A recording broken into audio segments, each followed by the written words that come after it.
Saturday, September 23rd, Heartland Championship Wrestling is coming to the Heartland, Wichita, Kansas, the air capital of the world. They're going to be bringing you a show called the Air Capital Brawl. That is going to be again September 23rd. The doors open at 5, the bell rings at 6, and Heartland is a sponsor of the Chubby Buddies podcast. And being a sponsor, they give us pretty much any type of match they'll throw at us. And luckily this week we were blessed with having their main event. The main event is two childhood best friends. They are, I believe they're both from Wichita, Kansas. My guest that's going to be on today will be able to clarify all of this. So, but on September 23rd, the Heartland Championship Wrestling will be at the the Air Capital of the world with the Air Capital Brawl. Last week we had the pleasure of having Aaron the Prodigy Helms on, and he had quite a bit of stuff to get off of his chest. And to be fair, we are always gonna offer the opponent of the matches to come on to here and be able to give their side of things. And the Prodigy had quite a bit of stuff to say, calling out pretty much the entire roster of HCW, including his opponent. And his opponent, my other co-host on here, Josh, referred to him as another worldly warrior. I'm not really sure or familiar with Remington and his wrestling style, but I will be there firsthand ringside. And Remington Rhor is going to be the guest today, and I cannot wait to get to pick his brain a little bit about what Aaron Helms had to say and kind of get his take on how he feels about Josh's tag that he gave him. So I want to welcome Remington Rhor. Hey man, how's it going? How are you? Good man, just doing some traveling. You know, Just don't wreck because we need this match to actually go on. So I live on the road. Definitely consider myself quite of a road warrior. So, well, I mean, Aaron Helms pointed that out. He said that you've done many things that he has not done, and that's one of the things that he sort of led with is that you painted this picture. I want to pick your brain with one thing that he led the whole thing with. He pretty much said that you painted blood, gore, and violence. Would you say that that's a good depiction of really how the match is either going to go or how your style of wrestling is? yes, I would definitely consider myself what is called like a deathmatch specialist. That's my preferred style of fighting is ultra violence. So he definitely painted the right picture. That picture is usually painted in crimson. So. Well, that's good. I mean, I just wasn't sure if everything that he was saying was on par, or if he was just trying to, I don't know, maybe kind of put himself out there a little bit more, kind of like maybe calling stuff what it was or wasn't. I just wanted to actually get your part of that. Now, I will ask you this: I'm not sure if you listened to the old interview with him. What he said to, I guess, paint the of what was going to be the outcome of his side of things was that he was going to have to use his brute force to 1, 2, 3 you in the ring.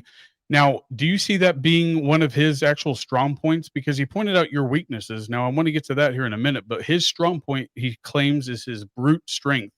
Is that something you would agree that he has? Yes and no. I agree that he is definitely quite double tough, but he's also dealing with me. He's been kind of on hiatus for a while, where I haven't had a week off or any time off from wrestling in probably the past 5 months. I haven't had a weekend where I'm not fighting somebody or bleeding somewhere. So, yes, he's strong. Is he stronger than me? I don't think so. What about mentally? He claimed that you were mentally not ready for this match. Is that something that he may be a little far fetched with, or is that something that maybe it's opinion based, or is that something that's actually maybe a trait throughout your career or something like that? That maybe you have something going on to where you're mentally not ready. From talking to you now, I don't see that whatsoever. No, I think he's trying to find a way to make himself feel more confident. Because yes, I definitely don't use a lot of my fighter brain during a match, I'd say. So he's good. deem himself able to outsmart me when he thinks that's a negative. But more of the issue here is I switch my brain off. I go incredibly all by body feel. It's all primal instinct, you know, primal. What did I've quoted myself, but I did say primal thoughts end up with primal consequences, which usually means somebody on the receiving end of quite a bludgeoning and a beating from the carnival. That's some Viking talk right there, if you ask me. I mean, Neanderthal talk. That's what I always call it.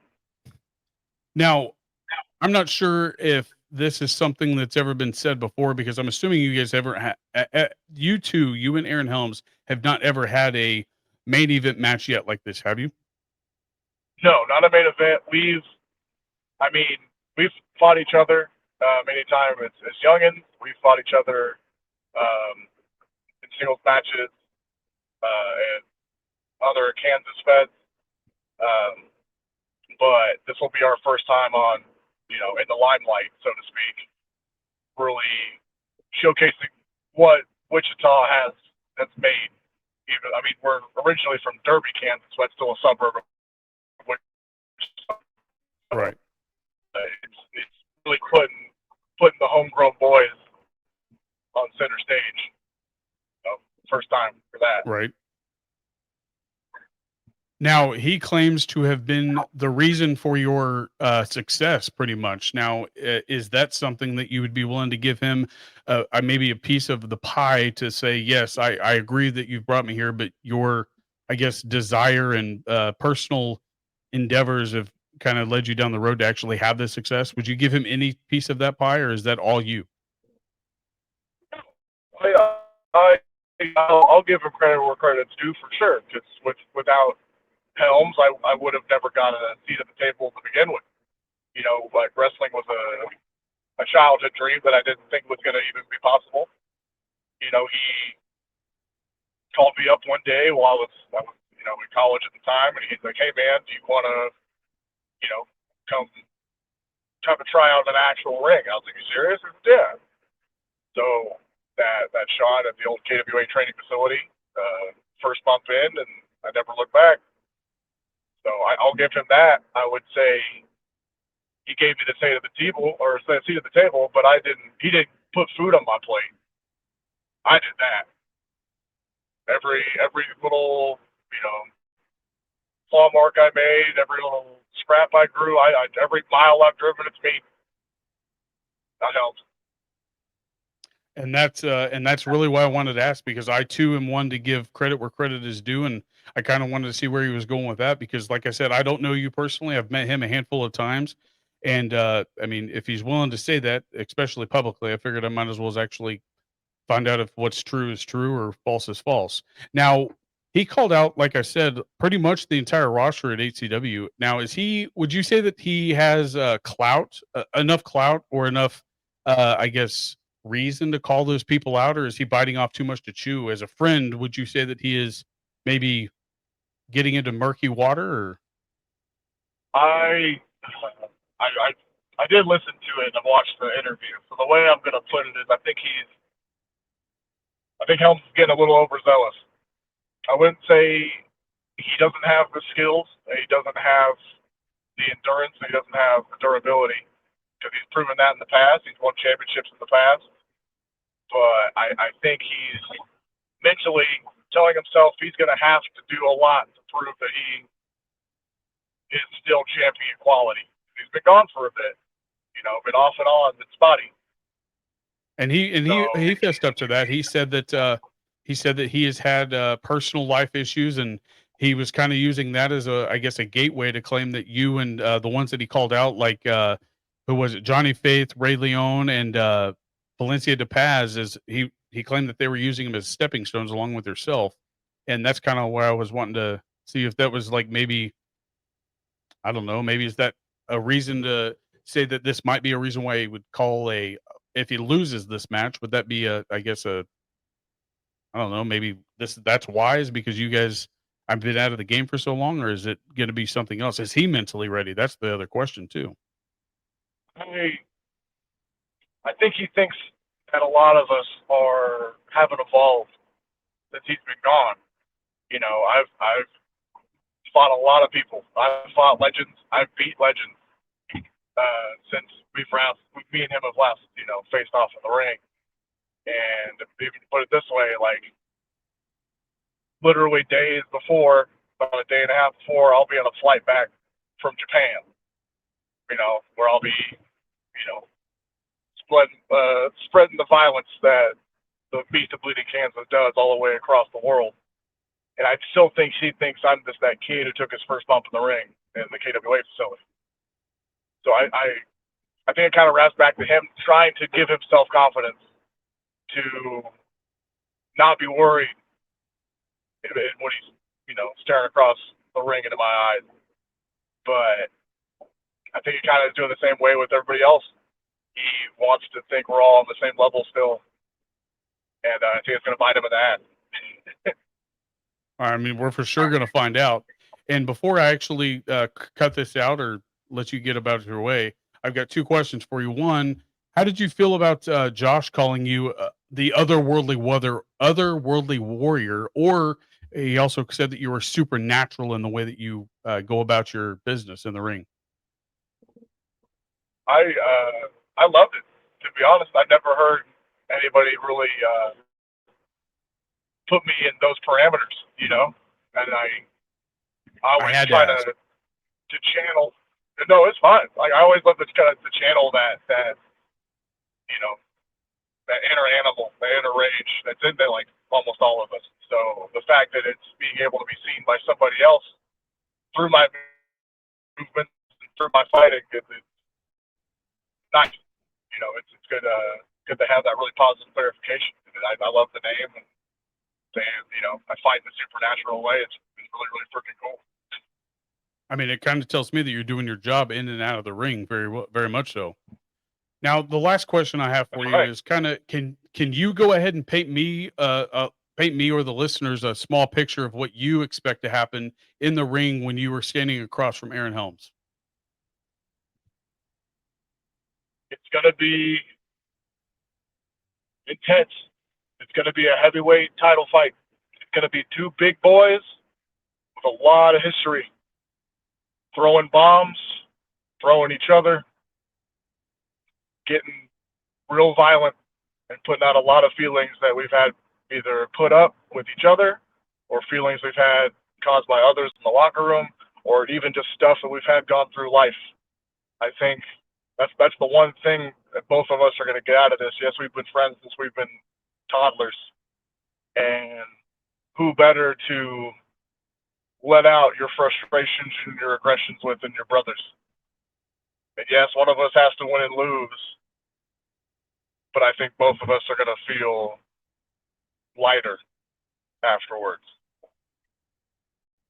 That makes a lot of sense to me. I mean, I've been mad at my co-host many times, but never really needed the opportunity to stand across from him in a ring. We use our words rather than our bodies. It's a lot different when you get to use both. Yeah, it is. I would agree. But I mean, that's why we have people like you. I mean, you're traveling to Japan. You travel, like you said, every day of the week to be able to put yourself in that ring and through that type of intense movements. That athleticism is just it's like Joe Rogan. I mean, I'm quoting obviously probably the biggest podcast in the world. He said it, I think, best. Wrestling is the hardest form of entertainment to actually succeed in, and I would agree with him 100%. It's incredibly hard. There's so many of us that, you know, every one of us is trying so hard and breaking our bodies, breaking our minds, breaking our wallets, to try and get the right pair of eyes at the right time, and having to put yourself everywhere at once is really hard. But you know, the grind is real, and sometimes that pays off. All right. Well, before we go, would you like to kind of shout out maybe your socials or anything like that, or maybe upcoming shows before that match, or maybe after? Sure. Socials, you can find me under Carnivore_Rhor. That's spelled RHOR on Instagram. Remington Rhor on Facebooks. You can check out the site Deathmatch Worldwide if you want to find any of my merch. The only shows I have scheduled before this fight is over in Tokyo and Osaka, Japan. So if you have the ability to watch that, I think it's only available to watch on like Samurai TV. If not, you can watch the replays on Big Japan's YouTube channel. Other than that, I'm going to take every piece of knowledge I get from Japan and put it towards punching Helms a little harder. Well, I can't wait to see the match. I can't wait to actually see you in person.